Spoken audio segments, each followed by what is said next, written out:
কষ্টটা তখনই সবচেয়ে বেশি লাগে যখন প্রিয় কোনো বন্ধু আর আগের মতো থাকে না।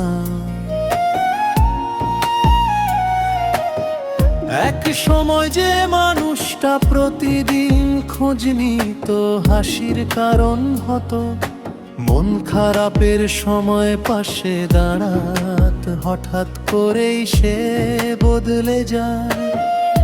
একদিন হয়তো সে বলে আমাকে, একটু সময় দাও, আমি একা থাকতে চাই। কথাটা শুনতে সাধারণ হলেও এর ভেতরে লুকিয়ে থাকে অজানায় দূরত্বের গল্প। তখন আর অভিযোগ করার ভাষা থাকে না, থাকে শুধু নীরব অপেক্ষা। মনে হয় যাকে নিজের সবচেয়ে কাছের মানুষ ভেবেছিলাম, সেই আর সবচেয়ে দূরে চলে যাচ্ছে।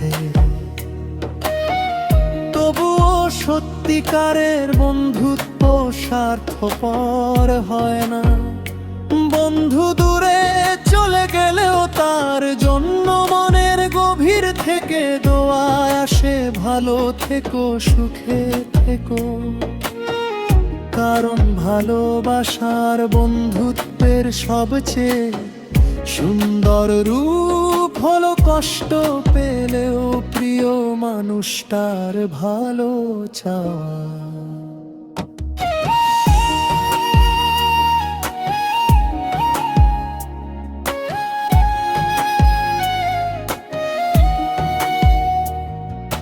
সব বিচ্ছেদ বিদায় বলে আসে না, কিছু দূরত্ব নীরবতার আড়ালেই জন্ম নেয়।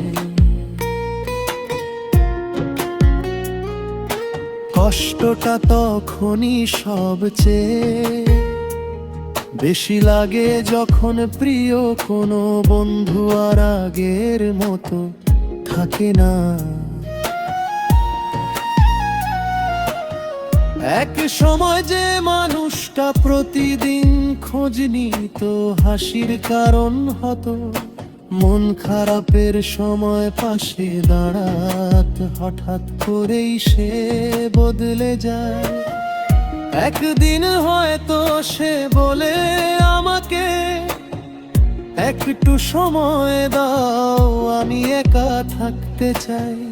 কথাটা শুনতে সাধারণ হলেও এর ভেতরে লুকিয়ে থাকে অজানা এক দূরত্বের গল্প। তখন আর অভিযোগ করার ভাষা থাকে না, থাকে শুধু নীরব অপেক্ষা। মনে হয় যাকে নিজের সবচেয়ে কাছের মানুষ ভেবেছিলাম, সেই আজ সবচেয়ে দূরে চলে যাচ্ছে। তবুও সত্যিকারের বন্ধুত্ব স্বার্থপর হয় না। বন্ধু দূরে চলে গেলেও তার জন্য মনের গভীর থেকে দোয়া আসে, ভালো থেকো, সুখে থেকো।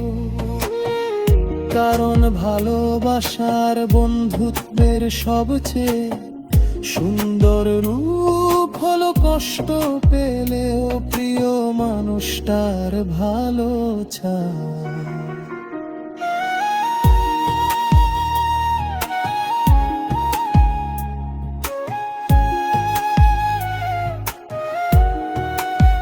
সব বিচ্ছেদ বিদায় বলে আসে না, কিছু দূরত্ব নীরবতার আড়ালেই জন্ম নেয়।